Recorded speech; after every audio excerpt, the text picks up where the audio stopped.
what's up guys, welcome back to another video. This is a reaction to why US signs look different than the rest of the world's.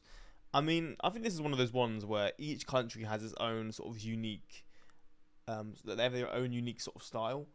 Like, the UK will be different to a lot of different countries within Europe, although maybe countries in Europe share a lot of the similar sort of signs and stuff. I don't know, maybe because of the EU and I don't know, just being very closely linked in terms of culture and stuff. But the UK is different. I was in Romania for about 10 days, just about 5 days ago I got back.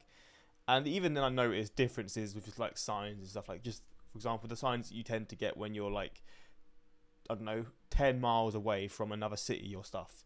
Just very different to what you'd find in the UK. But yeah, the US, I mean, you have like highway signs, and I just guess like signs like in the UK, for example, like when there's like a school nearby and then there's like, it shows a little sign saying kids crossing, I don't know, it's just like a little image of like kids crossing the road to slow down pretty much. I don't know if you get that in the US, is that a thing?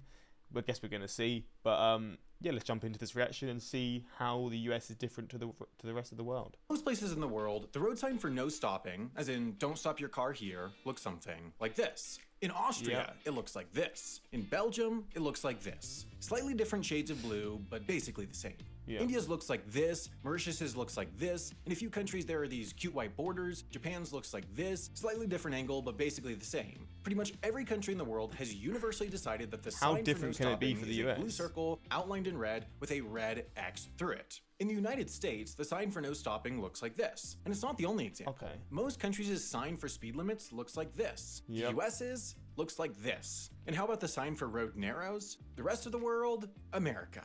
The list goes. America likes text. That's what I'm noticing.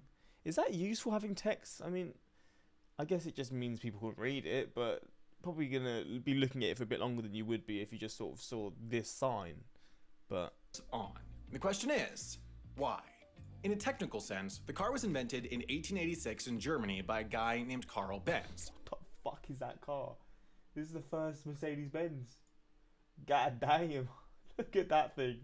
That is mad. Guy named Carl Benz. But in a patriotic sense, the car was invented in 1908 in Detroit, Michigan by a guy named Henry Ford. Henry Ford loved two things: being anti-Semitic and producing cars at a scale and at cost that made them an actual viable means of transportation for people, as opposed to previous car models that were essentially just novelties. Soon, its manufacturing dominance turned the United States of America into the car capital of the world, which soon also made it into the road capital of the world. A fact that everyone thought was great and continues to think is great, and has generated no controversy or existential urbanist crises whatsoever.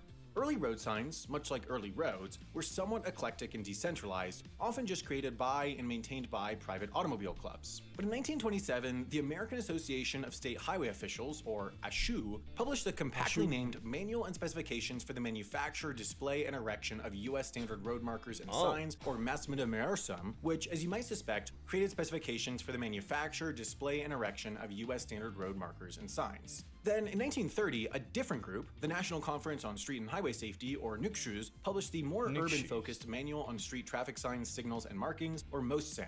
Seeing as having two standardization standards was— This is a lot being said. All these abbreviations are a lot. A particularly standardized standard, in 1931, a joint committee was formed, which ultimately gave birth to a beautiful bouncing baby boy that we call the Manual on Uniform Traffic Control Devices, a modified version of which we still use today. The original 1935 code laid out such hits as the octagonal stop sign, although it was yellow at the time, one-way streets, railroad crossings, in addition to specifying stuff like fonts, post designs, and of course, everyone's favorite, minimum vehicular volumes warrant for fixed time signals. Now it's 1951, and what's that sound I hear? Oh man, it's the rest of the world, and guess what?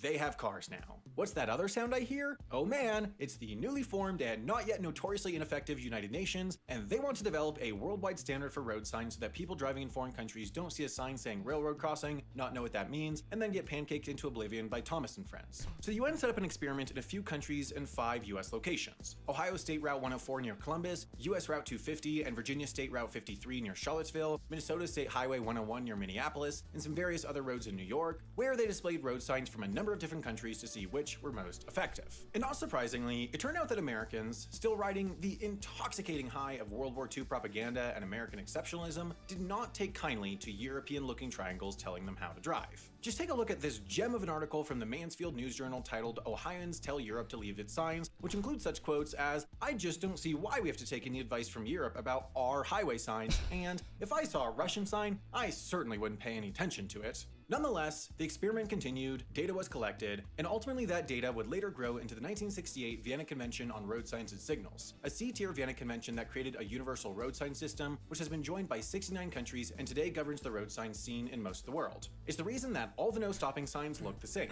But adding to their long, illustrious history of spearheading international treaties that they then refused to sign, the United States refused to sign it. Why? Well, there are several reasons. First off, America is number one and nobody tells us what to do, least of all our own federal government. See, technically, legally, roads are under the purview of the states, not the federal government, and so the federal government signing a treaty telling them how to handle their roads is a bit legally murky. Although apparently not that murky, seeing as the 1966 Highway Safety Act was able to force all states into compliance with the Mutkid using a clever little constitutional workaround called extortion, threatening to pull 10% of their federal highway funding if states didn't comply. Second, at the time of the treaty, the US was starting to work on what would ultimately become the interstate highway system, which they felt would require a lot of breathless, fast-paced innovation in the rough and tumble world of road signage, and they didn't want to be bogged down by the strictures of a treaty. And third, given that the US had the most robust grooming history in the world, Americans were pretty attached to their existing signs, and But what I would say is, like, some people driving won't know what a lot of the signs that the rest of the world use are. Like, they're not going to understand. Like, I'm just trying to think of like people who are new to driving, and you're seeing some of these signs. I assume when you learn to drive, you learn these signs, right? But even then, without the text, you might look at it and not actually remember or know what the sign means. So in terms of the US, if it's just in text form, it just tells you what it is. So realistically, it just makes it a lot easier. So I kind of understand why they've just sort of kept it. Because if I'm honest, if I was driving, I'd probably prefer to see a sign like this. Just so you don't have to, like, especially like someone, again, if I was a new driver, to just like have to understand and remember all these different signs. It just makes it easier, realistically. So I'm on board with the US on this one. I can't lie. they didn't much want them to change. This was proven in the 1970s when the Mutkid tried implementing the Vienna Convention's focus on image-based instead of America's more text-based signs, which turned out to be a terrible failure, with drivers so confused about what things like this meant that we felt we needed to add back in the text explaining that the thing in front of them was... Bro, that's fair enough. Like, if I was... I mean, look, maybe if this is in front of this drawbridge, you'd understand what it meant. But I'll be honest, I prefer to see the text than the image. I'm on board with this one because you just know what it is. But, again, if this image is just in front of it, then it probably wouldn't make a difference, but... a drawbridge, not a sick ramp for kids. In 1978, the Mutkid quietly removed its language about preferring image-based signs. I should also mention that, yes, there are a number of other countries that haven't joined the Vienna Convention, including China, Canada, Australia, and Ethiopia. So yes, not all other countries' signs look the same. So all the people with the comments already typed up about how this video is too US-centric and I'm a self-obsessed, egoist American road sign file, you know what? Actually, go for it. It increases common engagement. If you think back to a time when you really struggled to learn something... Oh, is that the end? Oh, God, these videos are so short.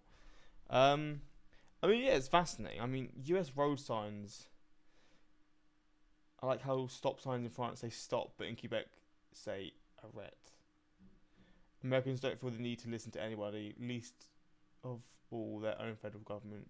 Too true, though. I hate the way that videos don't have conclusions nowadays. They just fade into sponsored messages about brilliant. Yeah, I mean, that one just suddenly ends, doesn't it? But, yeah. I mean, interesting. I mean, yeah, I've noticed, like, for example, in the UK, like, highways and stuff, you don't really tend to have these extravagant signs and stuff. That the US has a sign for everything, and again, I'll be honest, I prefer how it is in terms of the text. I think it's better. I think for a lot of people, like I've said 5 times, if you're someone who's new to driving, it would be better to see the text as opposed to the images, because you're not probably going to know what some of the images are. But yeah, that's pretty much it. If you're someone from the US and then when you come to the UK or Europe or Asia or just countries that have these signs, does it confuse you? Because I guess when you go, you probably like book a car and drive around. Does this sort of stuff confuse you, or do you just get by? I mean, it's probably one of those things that if you're someone who drives a lot and you trust yourself to drive in different countries, you probably understand it. But yeah, that's pretty much it. Until next time, like, subscribe. Peace.